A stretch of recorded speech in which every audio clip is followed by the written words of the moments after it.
बिस्मिल्लाहिर्रहमानिर्रहीम। अस्सलाम वालेकुम स्टूडेंट्स, उम्मीद है आप खैरियत से होंगे। आज की वीडियो में हम class 9th maths Punjab text book board chapter number 13 exercise 13.1 को कंप्लीट करने जा रहे हैं। स्टूडेंट्स, प्रीवियस लेक्चर में हमने 13.1 के 4 क्वेश्चंस किए थे। आज हम स्टार्ट करेंगे क्वेश्चन नंबर 5 से।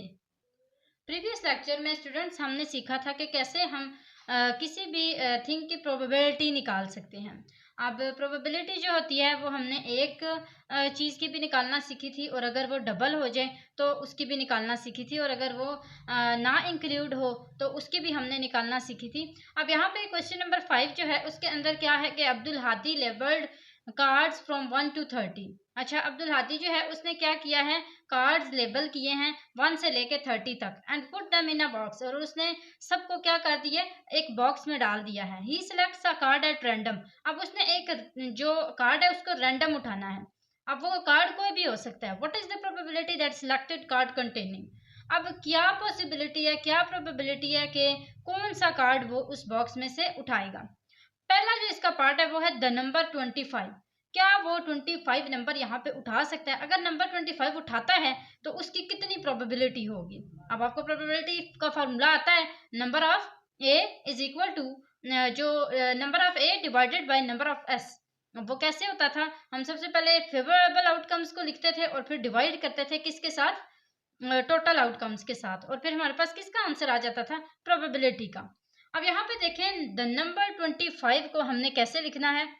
ये है हमारे पास फेवरेबल आउटकम, और टोटल नंबर्स इसके कितने हैं, 1 से लेकर 30 तक है, यानी कि टोटल इसके नंबर कितने, 30 हैं। अब मैंने यहाँ पे क्या किया है, सबसे पहले नंबर ऑफ एस यानी कि जो टोटल नंबर्स हैं, टोटल आउटकम्स हैं, वो कितने हैं, 30 हैं। और ए जो कि उन्होंने हमें दिया हुआ है, पहले पार्ट को सॉल्व कर रही हूँ तो उसमें 25 ए है, यानी कि जो फेवरेबल आउटकम है वो कौन सा है, 25 है। अब मैंने यहाँ पे देखा कि जो नंबर ऑफ ए है वो पहले तो हमें पता है ना कि ए है क्या, नंबर 25 है ना, 25 नंबर है, लेकिन ये है कितने, एक ही नंबर है। तो हमने क्या करना है, probability of A is equal to 1 divided by 30। अब 1 डिवाइडेड बाय 30 प्रोबेबिलिटी है कि नंबर 25 इसमें आ जाए। इसी तरह जो नंबर 2 है इसका पार्ट, वो है नंबर बिटवीन 17 से लेकर 22 तक। वो कह रहे हैं कि ऐसा नंबर इसमें उठाया जा सकता है जो 17 से लेकर 22 तक हो। अब देखें, जो हमारे पास ये मैंने नंबर ऑफ बी इसको इसलिए नाम दिया था कि A B C D E हम इस तरह इसको सॉल्व कर सकें। अब जो नंबर ऑफ बी है वो कितने हैं, आप काउंट करें, 17, 18, 19, 20, 21, 22। 17 और 22 इसमें बीच में इंक्लूड करना है, ठीक है। 72 भी आ सकता है, सॉरी 17 भी आ सकता है और 22 भी आ सकता है, दोनों आ सकते हैं। अच्छा, ये टोटल नंबर्स कितने हो गए हमारे पास, 17 से लेकर 22 तक 6 नंबर्स हो गए। अब पहले अगर आप इस तरह लिखना चाहते हैं कि बी जो है वो इक्वल है नंबर बिटवीन 17 to 22, तो वो भी लिख सकते हैं, जैसे मैंने यहाँ पे ए इज इक्वल टू नंबर 25 लिखा है। अब यहाँ पे मैंने क्या किया कि जो नंबर ऑफ बी है वो 6 लिख लिए हैं, और जो टोटल आउटकम्स है वो कितनी है, 30। फॉर्मूला तो सेम वही यूज होगा, चेंज तो नहीं ना होगा, फार्मूला सेम वही फार्मूला है। Probability of B is equal to number of B divided by number of S. Number of B मैंने आपको पहले ही बता दिया था, मैं इसको ए का नाम दूंगी, इसको बी का, इसको सी का, इसको डी का, इसको ई का। अब यहाँ पे देखिए, मैंने इन दोनों को जब डिवाइड किया तो मेरे पास 6 डिवाइड बाय 30 आया, जिसमें से 6 1 टाइम 6 और 6 5 टाइम 30 आता है। इस तरह 1 डिवाइडेड बाय 5 प्रोबेबिलिटी है कि हमारे पास 17 से लेके 22 तक नंबर्स आ जाएं। इसके अलावा जो इसका थर्ड पार्ट है वो क्या है हमारे पास, कि नंबर एटलीस्ट 20, कम से कम 20 आए, ठीक है, 20 या फिर 20 से ऊपर वाले सारे नंबर्स आ जाएं। अब देखें, 20 से लेके 30 तक टोटल कितने नंबर बनते हैं, 20 अगर इंक्लूड हो तो हमारे पास ये टोटल नंबर बनते हैं 11। कितने नंबर्स बनते हैं, 11। मैंने यहाँ पे नंबर ऑफ सी को लिखा है कि ये 11 है, और जो प्रोबेबिलिटी है सी की वो कितनी है, 11 डिवाइड बाय 30। टोटल नंबर से हम इसको डिवाइड करेंगे तो 11 डिवाइड बाय 30 आ जाएगा। नंबर ऑफ डी देखें, नंबर नॉट 27 एंड 29। अब कौन कौन से नंबर्स बोले जा रहे हैं, 27 और 29 ना हो, उसके अलावा और कितने नंबर्स बच गए, 27 और 29 को बीच में से निकाल दें। वो कह रहे हैं कि 27 और 29 अगर ना आए बीच में तो फिर कितने नंबर्स बच जाते हैं आपके पास, 28। अगर 30 में से 2 नंबर्स माइनस कर दें तो कितने बच जाएंगे, 28 ही बचेंगे। इसका मतलब है ये 2 नंबर्स इसके अंदर नहीं आएंगे, तो हमारे पास 28 आ जाएगा, और हम 28 को सिंपल 30 के साथ डिवाइड करेंगे, हमारे पास आंसर आ जाएगा 14 डिवाइड बाय 15, जिसकी प्रोबेबिलिटी है कि ये आ जाए। अब इसके बाद है लास्ट जो इसका फिफ्थ पार्ट है, नंबर नॉट बिटवीन 12 टू 15। अच्छा, 12 से 15 तक के जो नंबर्स हैं वो इसमें ना इंक्लूड हो, तो बाकी कितने नंबर्स बच जाते हैं? 12 भी निकाल दें, 13 भी निकाल दें, 14 भी निकाल दें और 15 भी निकाल दें। ये टोटल कितने नंबर्स हो गए? 4 नंबर्स हो गए। अब 4 नंबर्स को टोटल नंबर्स में से अगर माइनस कर दें, 13 नंबर्स है उसमें से 4 निकाल दें, पीछे कितने बच गए? 26। इसका मतलब है कि यहाँ पे हमारे पास जो नंबर ऑफ ई होंगे वो कितने होंगे? 26। मैंने यहाँ पे 26 लिखा है। प्रोबेबिलिटी ऑफ ई क्या है? 26 डिवाइड बाई 30, जिसका आंसर है 13 डिवाइडेड बाय 15। अब यहाँ पे ये देखें सारे के सारे 5 पार्ट्स हमारे पास हो चुके हैं और इसमें सब प्रोबेबिलिटीज को हमने फाइंड कर लिया है। क्वेश्चन नंबर 6 की तरफ आते हैं। इसमें क्या है कि the probability that Ayesha will pass the examination is 0.85। Ayesha जो है वो एग्जामिनेशन को पास करेगी 0.85। What will be the probability that Aisha will not pass the examination? अब वो कह रहे हैं कि 0.85 जो है वो परसेंट जो है इसके वो पास करेगी एग्जामिनेशन को। अब कितनी प्रोबेबिलिटी है कि वो पास नहीं करेगी? अब इसके लिए हमें क्या करना पड़ेगा? बहुत ही सिंपल सा आंसर है इसका। यहाँ पे आप लिखें ए जो है, ए ही हमने सबसे पहला नाम देना होता है कि आयशा पास करेगी एग्जाम को। जब पास करेगी तो प्रोबेबिलिटी कितनी होगी? 0.85। उन्होंने पहले से ही बता दिया था। अगर वो ना पास करे, जो दूसरा इसका पार्ट है, ठीक है, अगर वो ना पास करे तो जो प्रोबेबिलिटी हमारे पास आई हुई है उसको हम क्या कर देंगे? 1 से माइनस कर देंगे। मैं आपको ये पहले कंसेप्ट समझा चुकी हूँ।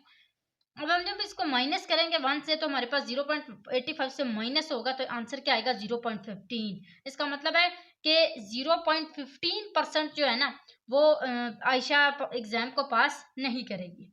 तो यहाँ तक हमारे पास क्वेश्चन नंबर 6 भी कंप्लीट हो चुका है। क्वेश्चन नंबर 7 की तरफ आते हैं। Tabish tossed a fair coin and rolled a fair dice once.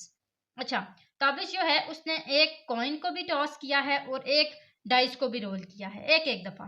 Find the probability of the following events. ये जो सारे इवेंट्स आपको दिया गया है इनको फाइंड करें। अब इनको हमने कैसे फाइंड करना है? सबसे पहले हमारे पास टेल ऑन कॉइन, कॉइन के ऊपर टेल आएगा, ठीक है, हेड नहीं आएगा, टेल आएगा। और जो डाइस है ना उसमें कम से कम 4 नंबर आएगा, यानी कि 4, 5 और 6 की प्रोबेबिलिटी है। अच्छा जी, अब यहाँ पे हमारे पास क्या है?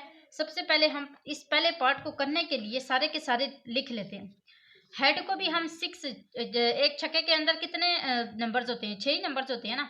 अब हमने क्या किया कि एक दफ़ा हेड को सबसे एलिमेंट्स बनाया और एक दफ़ा टेल को सबके एलिमेंट्स बनाया। अब जब हमने ये सारा सेट बना लिया तो ये टोटल कितने बन गया? 1 2 3 4 5 6 7 8 9 10 11 12। ये टोटल नंबर कितने बन गए? 12। अब हमारे पास कितनी प्रोबेबिलिटीज है? 12 की। अच्छा, जो ए है जो पहला दिया गया जिसमें आपको बताया गया था कि पहले इवेंट में कि टेल ऑन कॉइन, कॉइन के अंदर क्या आएगा? टेल आएगा और कम से कम 4 आएगा, ठीक है। अब इसमें टेल वाला भी होना चाहिए और 4 या 4 से ज्यादा नंबर्स वाला होना चाहिए, 4 से कम नंबर्स नहीं होने चाहिए। अब टेल वाले लिखने हैं, हेड वाले इसलिए नहीं लिखने क्योंकि उन्होंने बताया हुआ है कि टेल आएगा कॉइन में। यहाँ पे मैंने टी के साथ, टेल के साथ सब 4 5 6 को लिखा है, 4 या 4 से बड़े नंबर्स को। अब ये टोटल नंबर्स कितने हैं? 3 नंबर्स हैं, मैंने इनको लिखा 3 और डिवाइड किया, कितने टोटल नंबर्स हैं? 12। उसके साथ डिवाइड किया, 3 1 3 4 12, 1 डिवाइडेड बाय 4 प्रोबेबिलिटी आ गई इसकी।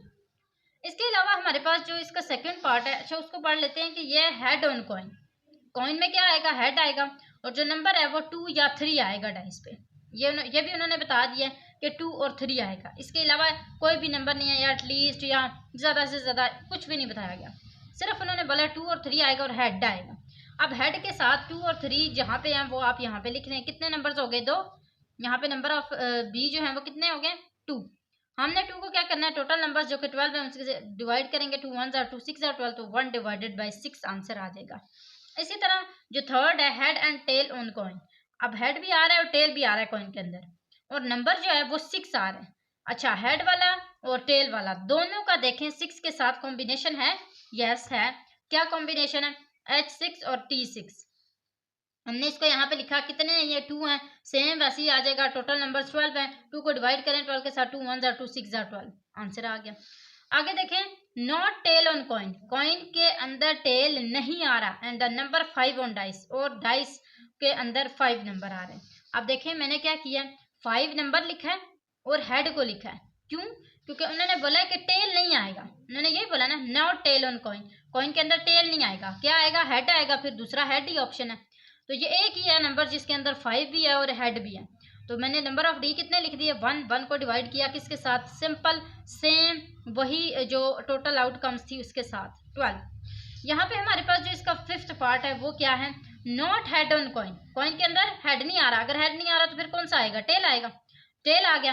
And the number 5 and 2 on dice, अब आपने क्या करना है, टेल के साथ 5 और 2 को देख लेना है, टेल के साथ 5 और 2 को देखें तो ये दो नंबर्स हैं, दो यहाँ पे आ गए, 2 को डिवाइड करें 12 के साथ, 2 1 टाइम 2 6 टाइम 12, यहाँ पे आंसर आ गया 1 डिवाइडेड बाई 6। और इस तरह हमारा ये वाला question B, question number 7 complete हो चुका है। इसके अलावा हमारे पास जो क्वेश्चन नंबर 8 है उसको पढ़ लेते हैं। A card is selected at random from a well shuffled pack of 52 playing cards। अच्छा, यहाँ पे हमारे पास प्लेइंग कार्ड्स हैं कितने, 52, और उसमें से एक कार्ड रैंडमली सिलेक्ट करना है, एक card. What will be the probability of selecting, वो जो ताश खेलते हैं ना उसमें जो क्वीन और किंग वो आते हैं, ये वो वाला है, ठीक है। अब इसमें यहाँ पे आ क्वीन, वो कह रहे हैं कि वो जो एक कार्ड है 52 कार्ड्स में से एक कार्ड है वो क्वीन वाला आएगा, प्रोबेबिलिटी है। आप देखें क्या इसकी कितनी प्रोबेबिलिटी है कि क्वीन आएगा, यहाँ पे चेक करें। सबसे पहले तो आपने ये देखना है कि ये जो टोटल नंबर्स हैं ये कितने हैं, टोटल नंबर्स कितने हैं, 52 हैं। हमने सबसे पहले यहाँ पे क्या लिख लेना है, नंबर ऑफ एस, यानी कि टोटल आउटकम्स 52 हैं। उसके अलावा उन्होंने जो पहला पार्ट बोला है वो क्या है कि एक क्वीन आएगी। अब क्वीन जो है वो कितनी है, नंबर ऑफ ए कितने हैं, 4।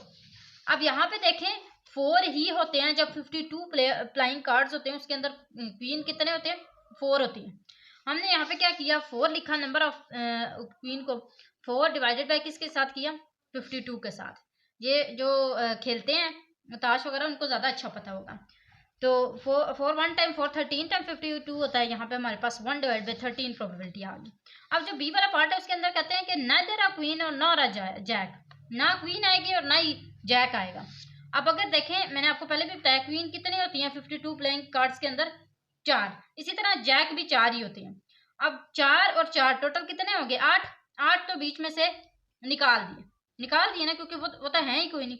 वैसे जो अगर हम इसको इंक्लूड करते हैं, अगर हम इन दोनों को इंक्लूड करते हैं तो हमारे पास 8 डिवाइडेड बाई 52 यानी कि 2 डिवाइड बाई 13 आंसर आना था ना, लेकिन हमने इनको नहीं लेके आना, तो हम क्या करेंगे, ना होने की वजह से 1 के साथ इसको माइनस करेंगे ताकि हमारे पास ये वाले बीच में से हट जाए। अब जी ये 8 कार्ड्स हट जाएंगे तो 1 को जब माइनस किया जाएगा 2 डिवाइड बाई 13 के साथ, जो कि इन दोनों का आंसर आया था, तो वो हमारे पास क्या आ जाएगा, 2 डिवाइड बाई 13, जिसका इक्वल आएगा 11 डिवाइड बाई 13। अब 11 डिवाइड बाई 13 प्रोबेबिलिटी है कि उसके अंदर क्वीन और जैक जो हैं वो नहीं आएंगे। यहाँ तक हमारे पास इसका सेकंड पार्ट भी कंप्लीट हो चुका है और इसी के साथ क्वेश्चन नंबर 8 भी कंप्लीट होता है। क्वेश्चन नंबर 9 की तरफ आते हैं। अ card is chosen and random from a pack of 52 playing cards. Same वही चीज़ है, अब आपको पता लग गया ना कि ताश के अंदर 4 क्वीन 4 जैक सब कुछ पता लग गया और 52 प्लेइंग कार्ड्स होते हैं। अब एक कार्ड जो है वो रैंडमली चूज किया जाएगा। Find the probability of getting, कौन सी प्रोबेबिलिटी क्या है कि कौन सा कार्ड उठाया जाएगा। पहला है आ जैक, के जैक वाला उठाया जाएगा। देखते हैं कितनी प्रोबेबिलिटी है इसकी। जैक मैंने आपको पहले ही बता दिया था, जैक भी 4 होते हैं, क्वीन भी 4 होती हैं। अब यहाँ पे देखें नंबर ऑफ जो टोटल आउटकम्स है वो है 52। ए आपको पहले ही बता दिया गया था जैक है। नंबर ऑफ ए मैंने आपको बता दिया था 4 है, क्योंकि जैक भी 4 होते हैं और क्वीन भी 4 ही होते हैं। अब नंबर ऑफ ए को हमने डिवाइड करना है नंबर ऑफ एस के साथ। नंबर ऑफ ए कितने हैं 4 और नंबर ऑफ एस कितने हैं 52। आंसर आ जाएगा 4 1 टाइम 4 13 टाइम 52। अब वो कह रहे हैं नो डायमंड, डायमंड नहीं आएगा, ठीक है। अब वो कह रहे हैं कि अगर डायमंड नहीं आएगा, अब डायमंड जो है वो होते कितने हैं उसके अंदर 13 होते हैं। अगर 13 डायमंड है तो यहाँ पे वो जो डायमंड वाले कार्ड है वो हमने इसके अंदर इंक्लूड नहीं करने, ठीक है। लेकिन उसके लिए ना निकालने के लिए हमें पहले उसका आंसर तो लाना पड़ेगा। हम क्या करेंगे 13 को डिवाइड करेंगे 52 के साथ, जो हमारे पास आंसर आएगा उसको हम क्या कर देंगे इसके अंदर पुट कर देंगे। अब 13 1 टाइम 13 4 टाइम होता है, तो हमने क्या किया यहाँ पे P of B, probability of B के अंदर 1 डिवाइड बाई 4 को पुट किया, तो हमारे पास आंसर आ गया 3 डिवाइडेड बाई 4। मुझे उम्मीद है स्टूडेंट्स आपको ये क्वेश्चन नंबर 9 भी अच्छे से समझ आया होगा। इसके अलावा आज की जो हमारी ये वाली एक्सरसाइज है वो भी कंप्लीट हो चुकी है। अब इसके आगे 13.2 जो कि हमारी लास्ट एक्सरसाइज है इस चैप्टर की, हम उसको भी अच्छे से करने की कोशिश करेंगे और उसके लिए भी पहले बेसिक कॉन्सेप्ट्स ही सीखेंगे। आज के लिए इतना ही। जाते जाते अपने चैनल को जरूर सब्सक्राइब करते हुए जाना है और साथ ही साथ अपने फ्रेंड्स के साथ भी शेयर करना है। आज के लिए इतना ही। अगली वीडियो तक के लिए अल्लाह हाफिज़।